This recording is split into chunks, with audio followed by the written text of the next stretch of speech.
안녕하세요. 매일 새로운 사연을 전하는 읽어주는 사연 라디오입니다. 구독과 좋아요, 많은 공유 부탁드립니다.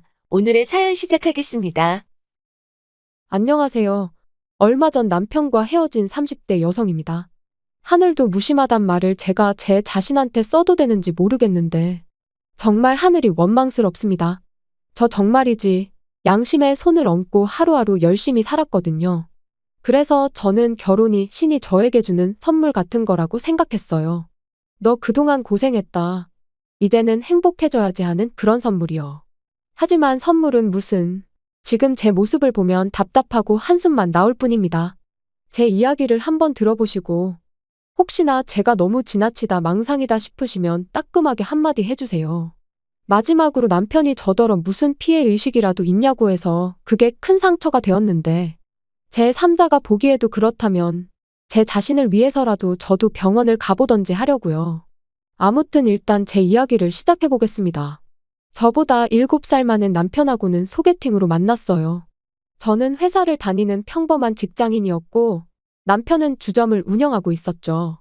그리고 이건 좀 쑥스러운 이야기지만 남편과 한 소개팅이 제 인생 첫 소개팅이었어요. 그도 그럴 것이 저희 친정이 형편이 넉넉치 않다 보니 전 고등학교를 졸업하자마자 직장 생활을 시작했거든요. 그리고 중간중간 저한테 호감을 보이던 사람도 몇 명 있었습니다만 그런데 신경 쓸 겨를이 별로 없었네요. 집에 당장 편찮으신 아버지가 계시고 그 아버지를 간호하는 어머니가 계신데 제가 어디다 한눈을 팔 수가 있었겠어요.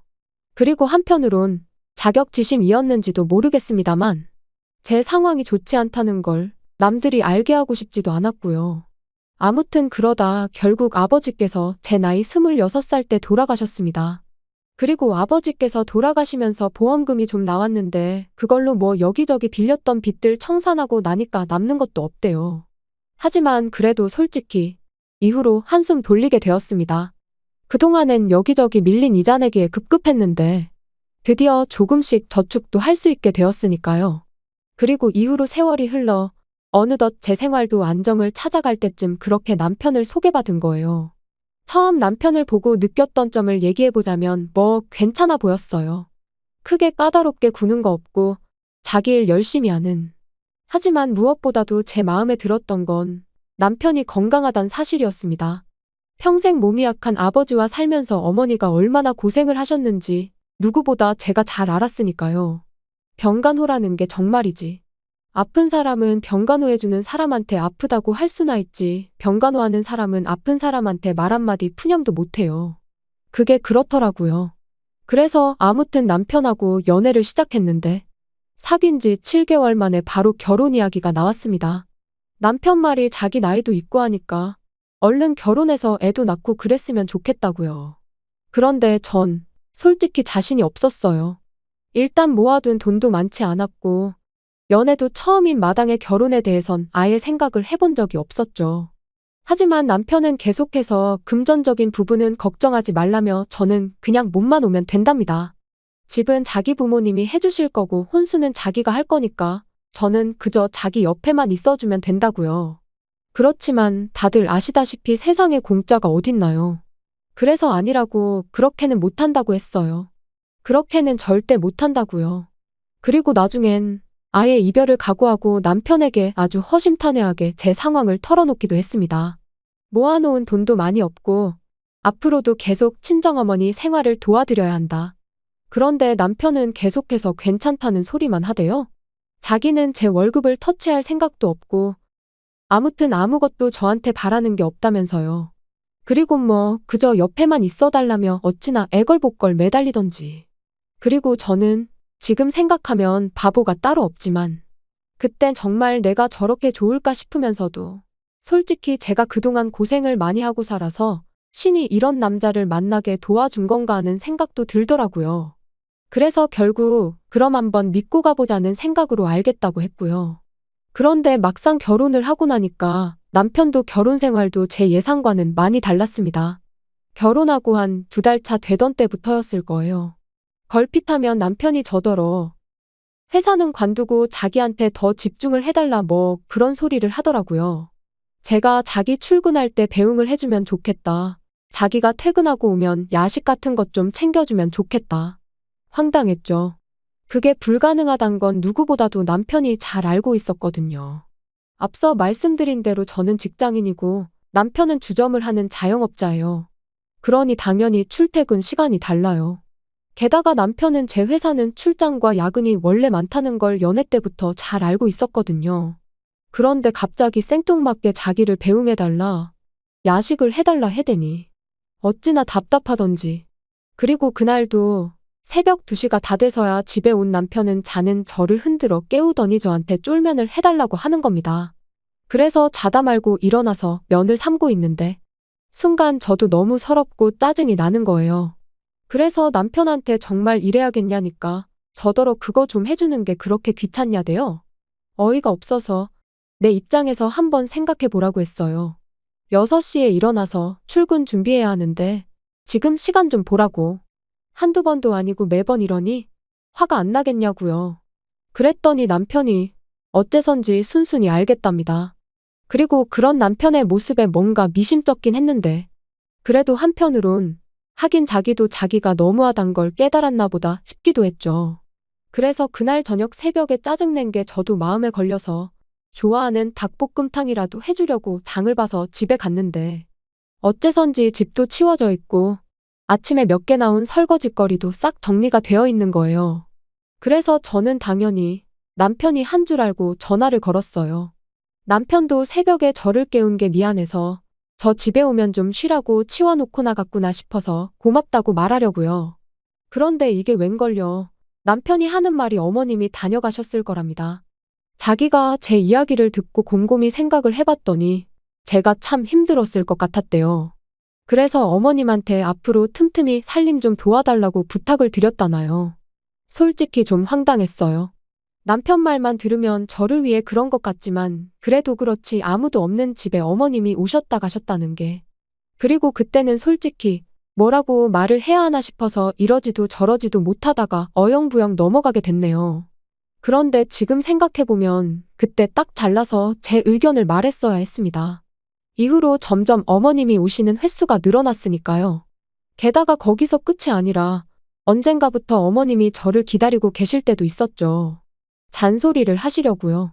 바깥일도 좋지만 결혼을 했으면 뭐가 우선순위인 줄 알아야 한다던가. 왜 냉장고에 있는 반찬이 며칠째 똑같냐던가. 그리고 그럴 때마다 변명 아닌 변명을 해야 하는 게 한마디로 죽을 맛이대요. 그래서 결국 3달 만에 남편에게 아무래도 이건 아닌 것 같다 했습니다. 어머님이 좋은 뜻으로 오시는 건 알겠지만 솔직히 부담스럽다. 그러니 어머님께 당신이 잘 말씀드려서 앞으로는 날짜와 시간을 정하고 오시게 해달라. 그랬더니 남편은 못마땅한 기색을 내비치긴 했지만 결국 알겠다고 했습니다. 그런데 결론부터 이야기하자면 그 약속은 지켜지지 못했네요. 남편이 분명 어머님께 말씀을 드렸다고 했고 그래서 저는 남편에게 이참에 현관 비밀번호도 바꾸자고 했어요. 그랬더니 남편은 꼭 그렇게까지 해야겠냐면서 한숨을 푹푹 내쉬더라고요. 그런데 저는 그런 남편의 반응이 납득이 되질 않았죠. 어차피 이제 어머님도 아버님도 약속 없이 오지 않으실 텐데 그러면 현관 비밀번호가 바뀐들 그분들한테는 아무 상관이 없는 일이잖아요. 그래서 제가 남편에게 조목조목 따지고 들면서 도대체 뭐가 문제냐고 했더니 남편도 딱히 반박은 못하고 그저 짜증난다면서 제 마음대로 하라대요. 어이가 없었죠. 싸우자고 한 이야기가 아니었는데. 아무튼 그래서 이제 비밀번호까지 바꿨어요. 그런데 참 이상한 일이었습니다. 어째서인지 언젠가부터 또다시 퇴근하고 집에 오면 집이 마치 저희 집이 아닌 것처럼 느껴지기 일쑤였으니까요.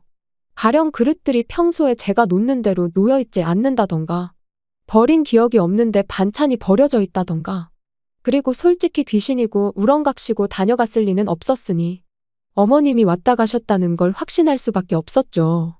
하지만 막말로 증거도 없고 그렇다고 어머님이 예전처럼 저를 기다리고 계시다가 저한테 싫은 소리를 하시는 것도 아니었잖아요. 그러니까 이번엔 저도 그냥 알고도 모른 척 아무 말도 안 했어요. 남편한테 티를 내지도 않았고요. 어머님이 최소한 제 사적인 부분, 가령 안방이라던가 아무튼 직접적으로 저를 힘들게 하시는 게 아닌 이상 계속해서 모른 척할 생각이었지요. 그런데 결국 저는 가만히 있을 수가 없게 됐어요. 그날은 모처럼 신우까지 해서 온 가족이 모인 날이었습니다. 그런데 신우가 하고 온 귀걸이가 어째선지 무척이나 낯이 익더라고요. 제가 신혼여행지에서 샀던 귀걸이랑 똑같은 디자인이었으니까요. 그래서 남편한테 귓속말로 아가씨 하고 있는 귀걸이 좀 보라고 내 거랑 똑같아 보인다고 물었습니다. 그랬더니 남편도 맞다며 신기하다면서 분명히 살 때 하나밖에 없는 디자인이라고 해서 샀던 건데 어떻게 쟤도 하고 있냐대요. 그래서 제가 그때만 해도 정말 별뜻 없이 신우더러 그 귀걸이를 어디서 샀냐고 물었습니다. 그랬더니 어머님이 주셨다나요? 그리고 그때 안방에서 어머님이 나오시길래 어머님은 저 귀걸이를 어디서 사셨냐고 물었더니 어머님이 순간 깜짝 놀라시면서 신우더러 너는 그걸 왜 하고 왔냐고 짜증을 내시는 거예요. 그러니까 신우는 영문을 모르겠다는 듯 황당해했지요. 그리고 저는 그런 두 사람의 반응에 어째서인지 쎄한 기분이 들어 집에 돌아오자마자 제 귀걸이가 잘 있는지부터 확인을 했는데 어이없게도 상자가 텅 비어 있었어요. 그리고 그제서야 이것저것 눈에 들어오는 게 가을에 하려던 스카프도 안 보이고 뜯지도 않았던 향수도 안 보이고 큼직한 가방 같은 거 말고 작은 소품이나 화장품들이 몇 개 없어졌다는 걸 알게 된 거죠. 하지만 딱히 증거는 또 없어서 다른 건 말 안 하고 남편한테 귀걸이 얘기만 했어요. 내 귀걸이가 없어졌다고요? 그랬더니 남편이 그게 무슨 소리냐더니 이내 저더러 지금 혹시 무슨 생각을 하는 거냐고 우리 엄마가 가져가기라도 했다는 거냐고 그러는 거예요. 그래서 솔직히 요즘 어머님이 계속 나 몰래 집에 오셨던 거 안다고 했습니다. 그리고 남편더러 혹시 당신도 알고 있었냐 물었죠. 그랬더니 남편이 그게 무슨 소리냐면서 더 크게 목소리를 높였는데 저희 남편이 원래 당황할수록 목소리가 커지거든요. 그래서 이 인간이 지금 거짓말을 하고 있구나. 어머님이 드나들고 계신 걸 알고 있었구나 싶대요. 하지만 정말 저한테 무슨 증거라도 있는 것도 아니고 그래서 몰랐으면 됐다 하고는 더는 가타부타 말을 안 했어요. 범인은 현장에 반드시 다시 나타난다는 말처럼 저도 어머님이 다시 오실 거란 확신이 있었으니까요. 그리고 며칠 뒤 그날도 평소처럼 출근을 했는데 아침에 뭘 잘못 먹기라도 했는지 영속이 좋지가 않았습니다. 그래서 반차를 내고 모처럼 집에 일찍 왔는데 기가 막혀서 말도 안 나왔어요. 현관을 들어서니 어머님이 제가 온 줄도 모르고 거실에서 제 옷들을 입어보시며 패션쇼를 하고 계셨으니까요. 어찌나 당신 모습에 심취해 계시던지 제가 일부러 기척을 내도 모르셨지요. 그래서 결국 보다 못한 제가 어머님께 지금 뭐 하시냐 했습니다. 주인도 없는 집에서 남의 옷은 다 꺼내놓고 지금 뭐 하고 계시냐고요. 그랬더니 어머님이 얼굴이 정말 새빨개지셔서는 저더러 지금 무슨 소리를 하는 거냐며 대뜸 이 옷도 저 옷도 다 내 아들이 벌어다 준 돈으로 산 거지 않냐. 그러니 내가 좀 입어볼 수도 있지 그러시대요. 그래서 제가 꼭 그런 것만도 아니라고 저희 맞벌이 하는 거 아시잖아요 했어요. 그랬더니 그거 돈 몇 푼 번다고 유세냐면서 그럼 이 집은 누구 집이냐고 소리를 지르시더니 당신하고 아버님이 죽어라 벌어서 산 집인데 네가 뭔데 와라 마라 하냐. 그리고 니네 싸가지가 있네 없네 고마운 줄을 모르네. 말 그대로 막말을 퍼붓기 시작하시대요. 할 말이 없었습니다. 어머님 말씀대로 두 분 돈으로 산 집이 맞으니 제가 따로 할 말이 없었고 그렇지만 그렇다고 하더라도 어머님의 말씀은 너무 지나치셨기에 말을 하고 싶지가 않았달까요. 그런데 어머님은 제가 말이 없으니 더 약이 오르셨는지 더 큰 목소리로 소리를 지르기 시작하셨습니다. 너는 해온 건 없으면서 가진 건 많기도 하더라. 맨몸뚱아리로 시집와서 조신하게 지 남편 뒷바라지나 하지. 이런 식으로 돈을 빼돌린다 어쩐다. 솔직히 듣는 내내 어이가 없는 건 물론이고 모욕스럽기까지 하대요. 이렇게 무시당할까봐 안 한다고 한 결혼이었는데 자기가 다 책임진다더니 지키지도 못할 약속을 내뱉은 남편이 원망스럽기도 했고요. 그리고 그때 어째서인지 남편이 집에 왔습니다. 그런데 남편도 비어있어야 할 집에 저는 물론이고 어머님까지 계시니 당황한 눈치더라고요. 게다가 거실 바닥은 온통 제 옷들로 난장판이었으니 이게 다 무슨 일이냐고 묻대요. 그래서 제가 남편더러 궁금하면 어머님한테 한번 물어보라 했습니다. 그리고는 왜 지키지도 못할 약속을 해서는 사람을 이렇게 비참하게 만드냐고 한마디 하곤 헤어지자고 했네요. 어머님이 나한테 사과를 하실 분도 아니고 설령 사과를 하신다고 해도 오늘 같은 일이 또 없으리란 보장도 없지 않냐면서요. 그랬더니 어머님은 더더욱 목소리를 높이시며 네가 뭔데 헤어지고 말고를 정하냐며 그런 건 어머님 아들이 정할 일이랍니다. 가진 거라곤 쥐뿔도 없으면서 네가 뭐라고 결정을 하느냐고요. 그리고 그때는 남편도 어머님한테 말씀 좀 가려하시라고 한마디 하긴 하더니 기껏 덧붙이는 말이 이런 일로 이혼은 너무한다면서 자기가 정말 책임지고 두 번 다시 이런 일은 없게 하겠다고 이번만 그냥 넘어가 달라는데 솔직히 더는 믿고 싶지도 않았고 송충이는 솔잎을 먹어야 한다는 말처럼 제가 너무 분수에 맞지 않은 욕심을 냈나 하는 생각만 들 뿐이었습니다. 그래서 남편더러 그럴 거 없다 내 마음은 정해졌다 했어요. 그랬더니 남편이 저더러 어머님이 홧김에 한마디 하신 걸로 너무 오버하지 말라면서 그거 자격지심이고 피해의식이야 그러는데 나오던 눈물도 쏙 들어갈 만큼 황당하고 기가 막혔죠. 그래서 마음대로 생각하라 하곤 제 집만 챙겨 나왔습니다.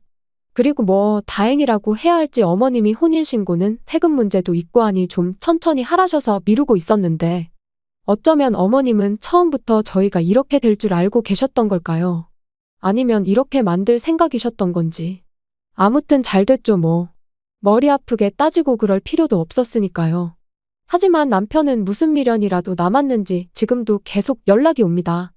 어머님도 반성 많이 하고 계신다면서 저만 돌아오면 된다면서요. 하지만 제가 한 번 속지 두 번 속을 순 없죠. 그리고 정말이지 세상에 공짜는 없다는 걸 몸소 배웠는걸요. 좁은 방 한 칸에서 친정어머니와 부대끼며 살더라도 제 능력껏 사는 지금이 좋습니다. 후회하네요. 긴 이야기 들어주셔서 감사합니다. 오늘의 사연은 여기까지입니다. 구독과 좋아요, 알람 설정해주시면 앞으로 더 좋은 사연으로 찾아오겠습니다. 감사합니다.